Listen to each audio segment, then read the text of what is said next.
How do you feel when you switch to Geico and save on your car insurance? It's like getting right out of bed late for work, yet your hair looks immaculate. No blow dryer, no comb, no sculpting gel. Just a flawless look. As if you walked out of your house and straight onto the cover of a men's fashion magazine. Good morning, Stephen. Oh, have you done something new with your hair? It looks amazing. They don't have the slightest clue you were half asleep drooling on your pillow not 10 minutes ago. Yep, switching and saving with Geico feels just like that. Get more with Geico.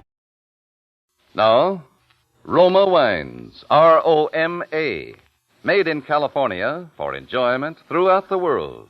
Roma Wines present Suspense. Tonight, Roma Wines bring you Mr. Michael O'Shea as star of Photo Finish, a suspense play produced, edited, and directed for Roma Wines by William Spear. Suspense, radio's outstanding theater of thrills, is presented for your enjoyment by Roma Wines. That's R-O-M-A, Roma Wines. Those excellent California wines that can add so much pleasantness to the way you live, to your happiness in entertaining guests, to your enjoyment of everyday meals. Yes, right now a glassful would be very pleasant, as Roma Wines bring you Michael O'Shea in a remarkable tale of Suspense.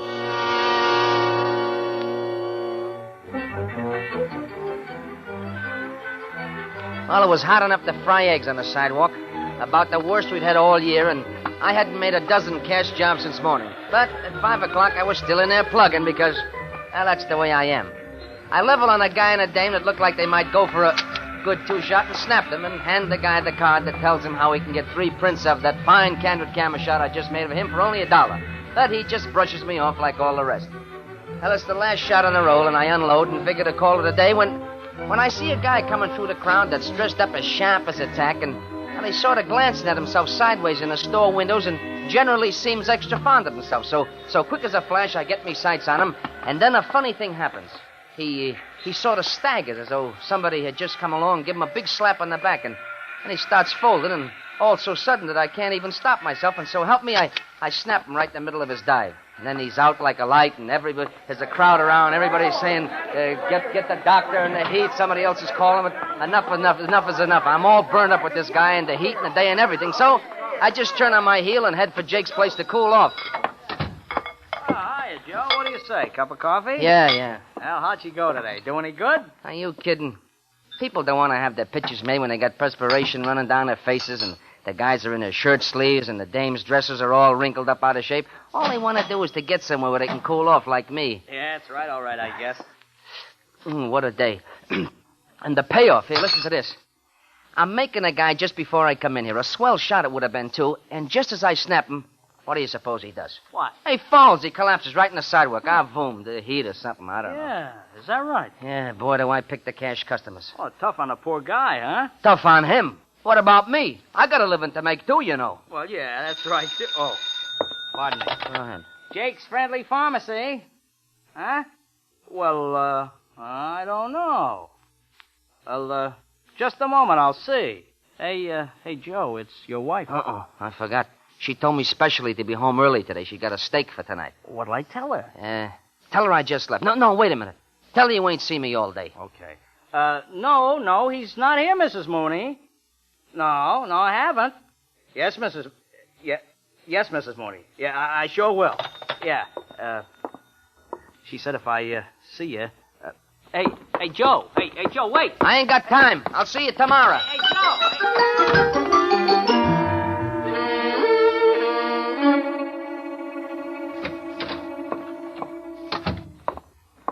Yoo-hoo. Hello, honey. Don't honey me. Something smells good. Supper ready? Is supper ready? Oh, of course supper's ready. The potatoes are all nice and dried up, and the meat's good and tough. Supper's been ready for an hour. Oh, it has? Oh, gee, You know I told you to be home on time tonight. You think they're handing steaks out for good behavior nowadays? Well, gosh, Maud, I forgot. Forgot. You'd forget your name if it wasn't pasted inside your hat. Where have you been? Why, I was working. This late? On a day like this? Hey, wait a minute. Let me look at you. Oh, now, wait a minute, Maud. Now, wait. Maud, listen. Something happened today. I wasn't going to tell you about this. I was going to spare your feelings. This one, it better be good. Well, it shook me up pretty bad. I don't mind telling you. And that was the whole trouble why I was late. Yeah, I suppose this time you found an atom bomb in his suitcase and you picked it up. No, Maud. Listen, Maud, I'm serious. I saw a man die today, Maud. Well, they do it every day, don't they? Yeah, but Maud, I was taking his picture. He died right while I was snapping it, right at me feet. Swooned. I suppose he grabbed you around the ankle so you couldn't come home. But Maud, they thought it was murder. Murder? Who thought so? Why, everybody, the people that saw it, they was asking me all kinds of questions. Oh, Joe. Oh, what do you want to tell me a story like that for? I swear, Maud, I swear I can prove it. I got the film. I'll develop it right here tonight. I got it right here in me camera, and I'll get me my Now what? My camera. I must have forgot it. I might have known this was all leading up to something. Where's the ticket? The what? You know what, the pawn ticket. Oh, Maud, you got me all wrong. The camera's all right. It's right where I left it, right in Jake's place. Ah, Jake's place. Well, which is it, the hock shop or Jake's place? Oh, Maud, I was only in there for a minute. Oh, Joe, how can you do it? Losing your camera, hanging around in that cheap joint when you know we're trying to save up for a studio of our own? Oh, Joe, we're never going to get out of this rut. Oh, Maud. Look. I had to leave the camera there. Had to? Why? Because of that picture. I was scared to bring it home. It might be evidence or Joe, something. you just said a minute ago you had it with you. You said that you... Yeah, Oh, who in the world could that be? I'll get it, honey. You stay right here. That's it. Just rest yourself. I'll go to the door. Your name, Mooney? Yeah, that's right, yeah. Sidewalk photographer, ain't Yes, you? indeed, that's right. Did you take a picture of a guy keeling over on Main Street about 5 o'clock this afternoon? That's right. I was just telling my wife... You got your camera here with the picture? Why, no. I left it downtown. You better come along with us, then. Hey, say, what is this? Who are you? Police headquarters. Police? Police? Say, what is this all about? You ought to know. You saw the guy bumped off, didn't you? Bumped off, yeah. Maud! The guy is dead. He was murdered.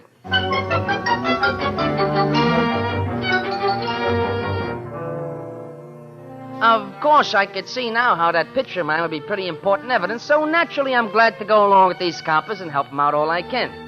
When we get out on the sidewalk, there's a car there and 2 other guys sitting in it, all plainclothes cops, evidently the homicide squad, I suppose, and we go over to this other car.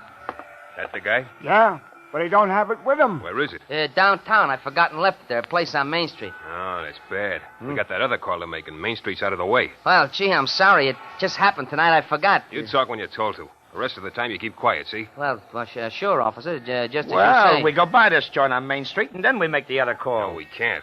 We got to be on time for that one. Right on time. Going by Main Street, we'd never make it. Then we gotta take this mug along. Well, say, that'll make it awful crowded after we leave the... Well, after we leave the other place. Hey, Mooney, you got a car? Why, certainly, officer. The one right ahead. Hey, that's see? an idea. We take his car and put the... All right. You and Harry take him in his car. Harry drives, you follow us. You got it? Okay, Frankie. Let's go. We get in my car and start downtown after the others. Now, the cop they call Harry is driving, and I'm sitting in the back seat with the other one. At first, I don't say nothing, especially after the crack that other cop had made, and anyway, I see these two are sort of tense and nervous. I can see these cops are taking this crime pretty serious. But after a while, they loosen up between themselves, and I look for a chance to get myself into the conversation. Frankie's taking it easier than I thought. Yeah, but I wouldn't want to be those guys that mess it up. Say, I sure hope I can be of some help to you fellas. Oh, I wouldn't worry none about that. Yeah, that's about the least of your worries. Well, it's nice of you to put it that way. Say, you got any clues? I mean, like who killed this guy or anything? Yeah. Some guys that didn't like him. Oh. Gee, it's funny, though. I never would have thought it. I mean, I didn't notice anything like a shot or anything. It was a silencer job. You talk too much. What's the difference? You'll read it all in the papers, won't you? You still talk too much. Where we going now? The morgue. Oh, yeah. The morgue? Yeah, we want you to sort of identify the body. We get to the morgue and drive up to the entrance and wait outside while these cops in the other car go in. To fix it up for me to do my stuff, I figure. But in about 5 minutes, they come running out, and 2 of them are carrying something wrapped up in a sheet. And I don't need no x-ray eyes to see it is a stiff. And then they throw it into our car on the floor of the back seat like it was a bundle of wood. And then we take out of there like somebody was after us, following the other car, heading for the west side of town. I don't know. it all happened so fast, and I'm hanging on so tight when we go around the corners on two wheels and trying to keep my feet out of this stiff space and beginning to feel not so good about the whole thing. Well, at first, I don't dare open my mouth for fear my heart will jump right out to me lap. But after a while, I can't help it. I just got to find out what it's all about. I guess that's the body, huh? This boy's bright, Harry. He must have went to college. Yes, well, when do you want me to identify it? Oh, you'll have plenty of time for that, Junior. Guess you're not going by the joint in Main Street for my camera, huh? One thing at a time, Bud. One thing at a time. You ask too many questions. It ain't healthy. Healthy? Hey, listen. Cops! Cops? Look, Frank is signaling. Yeah, he means we should separate. Take your next turn to the left and head for the hills. Cops? What are cops chasing us for? If you guys are... Oh, my God! The best thing we can do is ditch this heap. I ain't taking no rap for Frankie in a job like this. You ain't cops. You guys ain't cops at all. Well, what do we do with him? What do you think? Hey, now, wait. What are you guys gonna do? What do you think? No, wait a minute.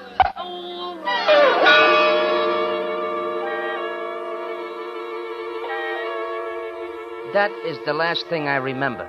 A world full of stars. A veritable blackout.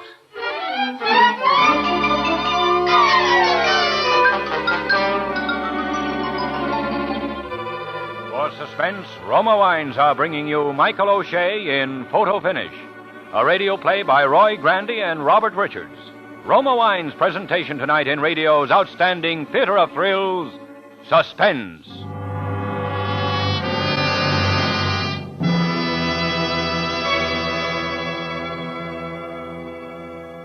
Between the acts of Suspense, this is Truman Bradley reminding you that as the temperature goes up, so does the popularity of tall, frosty, thirst-quenching drinks.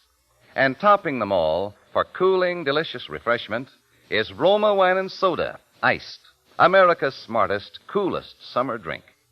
Roma Wine and Soda, so cool for a hot, tired husband to come home to, so delightfully pleasing to guests. And serving Roma Wine and Soda is simplicity itself. You just half-fill tall glasses with Roma California Burgundy, or Sauterne, or any other Roma wine type you prefer. Then add ice and sparkling water and sweeten to taste. Good? You'll agree Roma Wine and Soda, iced, is the coolest, most refreshing tall drink you ever tasted. And remember, because Roma wines are selected for your pleasure from the world's greatest reserves of wines, your Roma Wine and Soda is better tasting every time. Yes, Roma, drawn from the world's greatest reserves of fine wines, brings you unvaryingly fine wine always, at reasonable cost. So insist on Roma, R-O-M-A, Roma wines. Discover for yourself why more Americans enjoy Roma than any other wine. And now, Roma Wines bring back to our Hollywood soundstage Michael O'Shea as fearless photographer Joe Mooney in Photo Finish. A tale well calculated to keep you in suspense.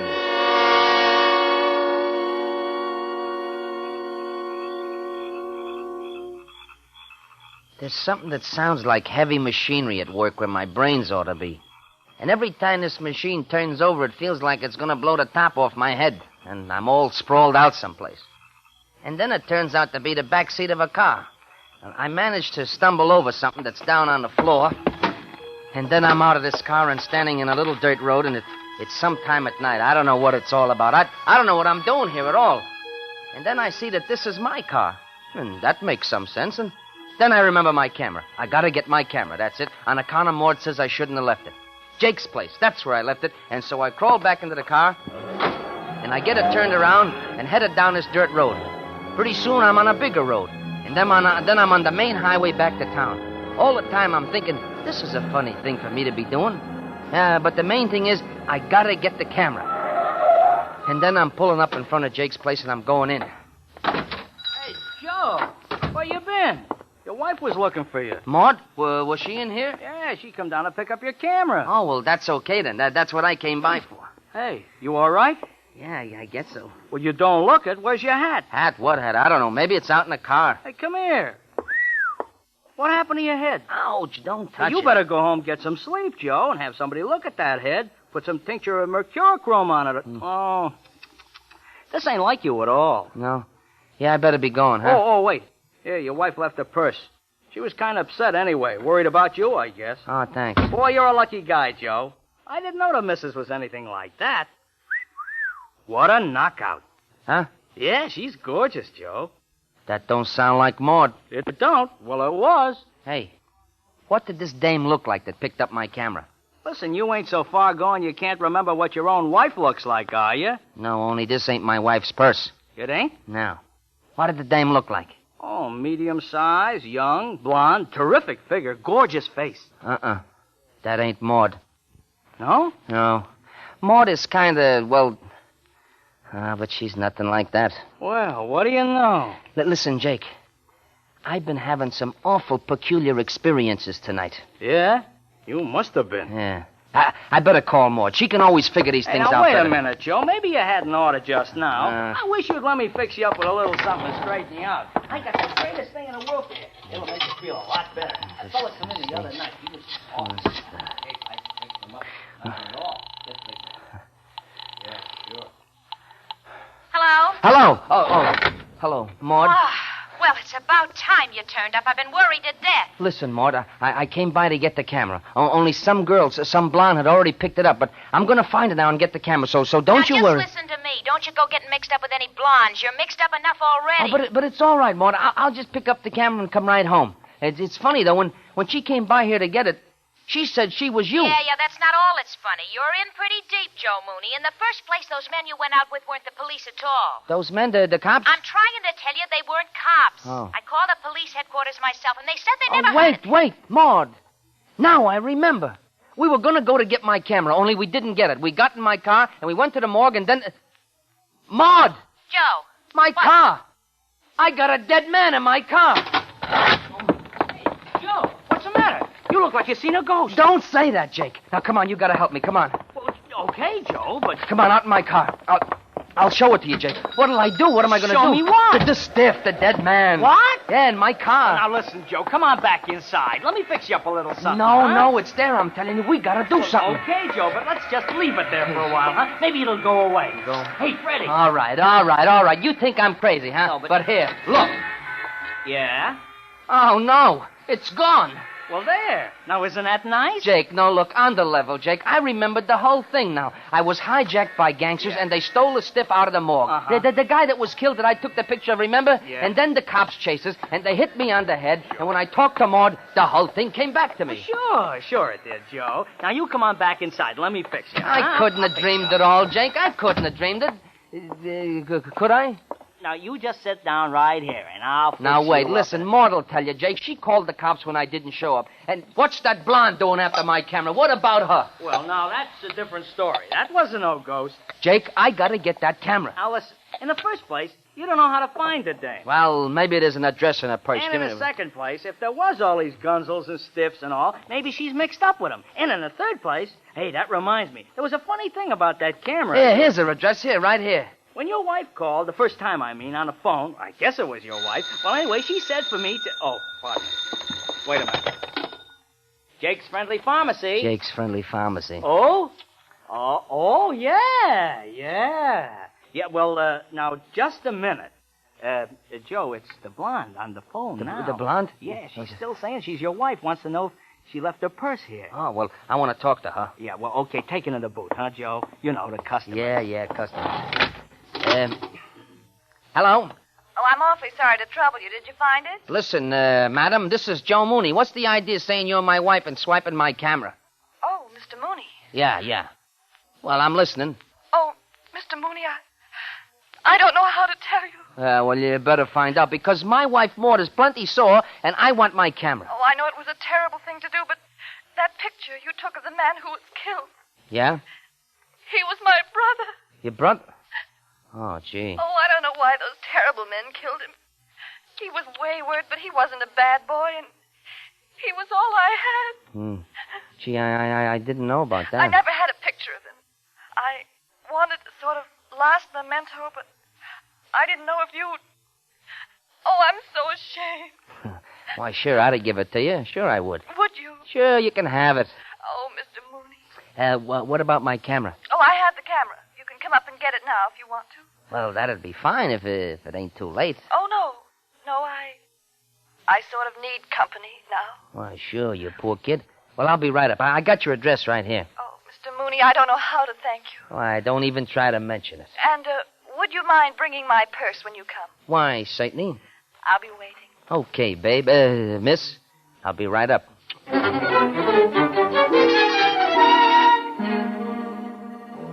Well, on the way up, I get to thinking this is an awful funny picture to want as a souvenir of a guy.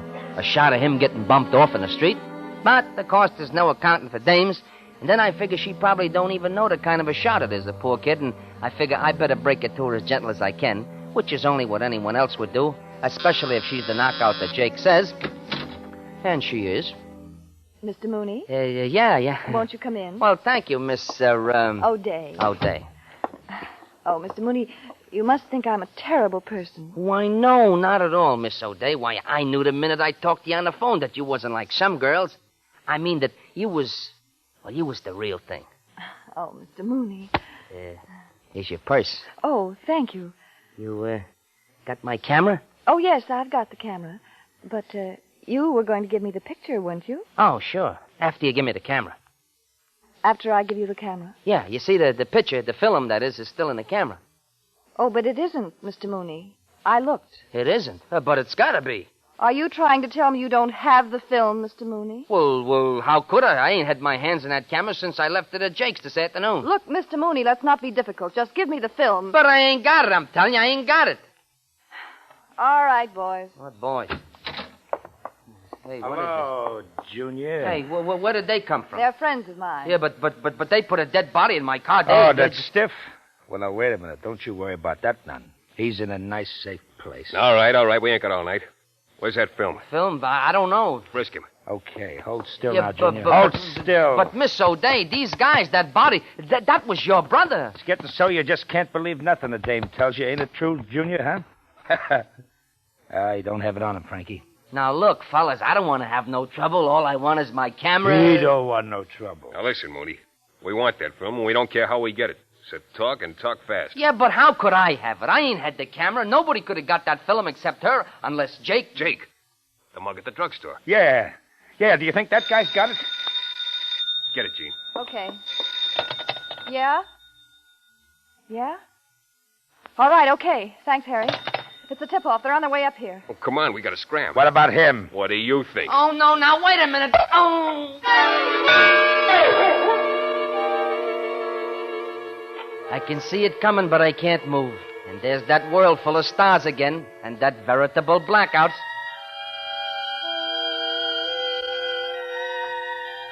It was all like something that had happened before. That big machine banging away in my head, and the thoughts beginning to flow up around it little by little. Only this time I'm in a room. The lights are on, but there's nobody there. And then I saw my camera, and I remembered. I remembered there was a phone someplace, too, and I found it and crawled over to it and started dialing my number.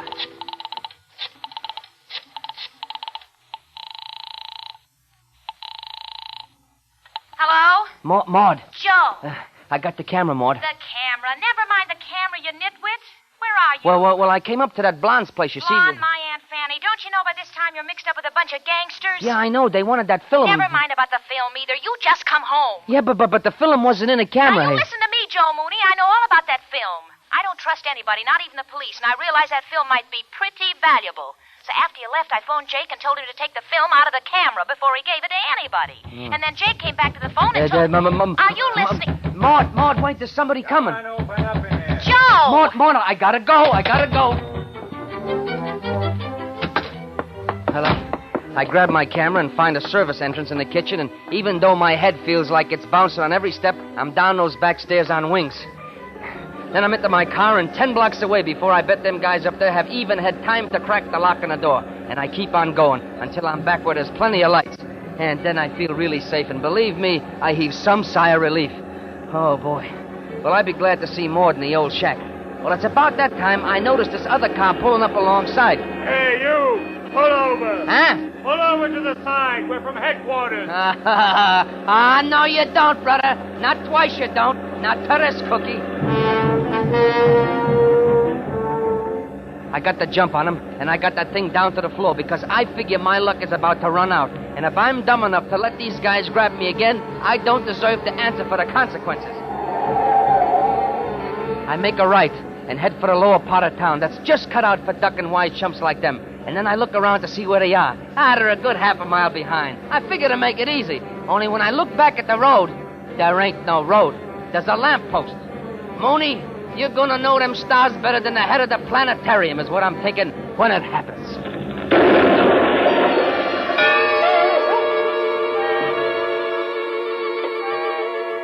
This time I am walking. And a guy all dressed in white has me by the arm, so naturally I think I'm coming up to the pearly gates. And sure enough, there's a big iron gate. Only it looks too much like the door of the bullpen at headquarters to suit me. And a guy that looks like a guard is opening it, and then I'm in a room with a lot of people, cops and all them gangsters and the blonde and Maud. He's still a little dazed, but he'll be all right.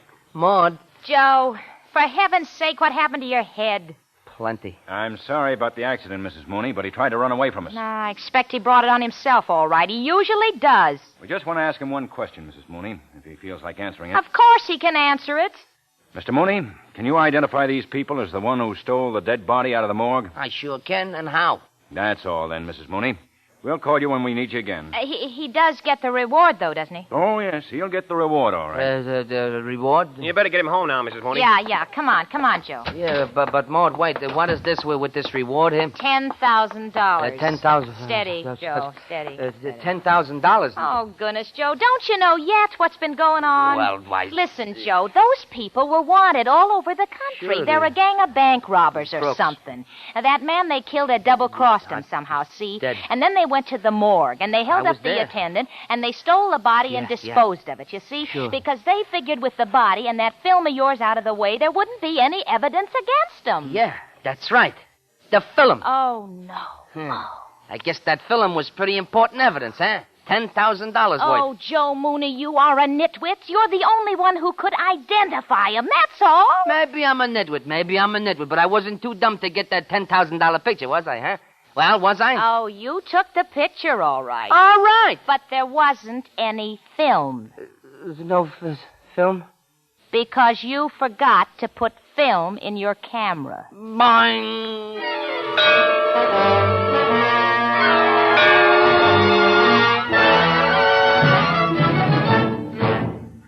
Suspense. Presented by Roma Wines, R-O-M-A, made in California for enjoyment throughout the world. This is Truman Bradley for Roma Wines. July, one of the warmest months, calls for tall, frosty, iced drinks. And during these hot, sultry days, I always call for Roma Wine Lemonade, a cool, thirst-quenching treat that's tempting, tasty, delicious.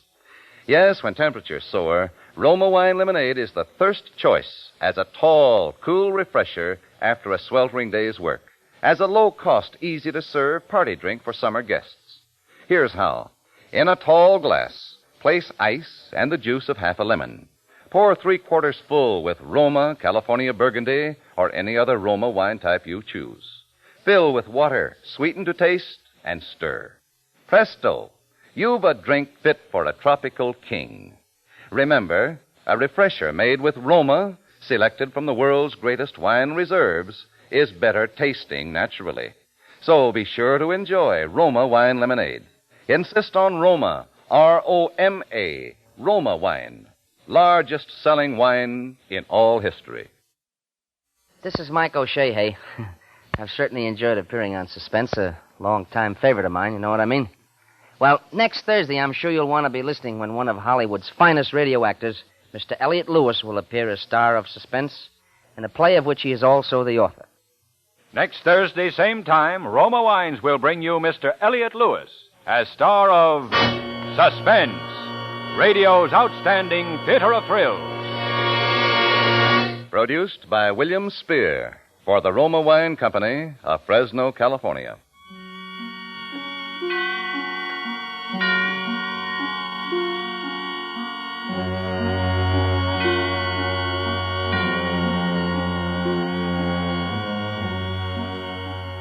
This is CBS, the Columbia Broadcasting System.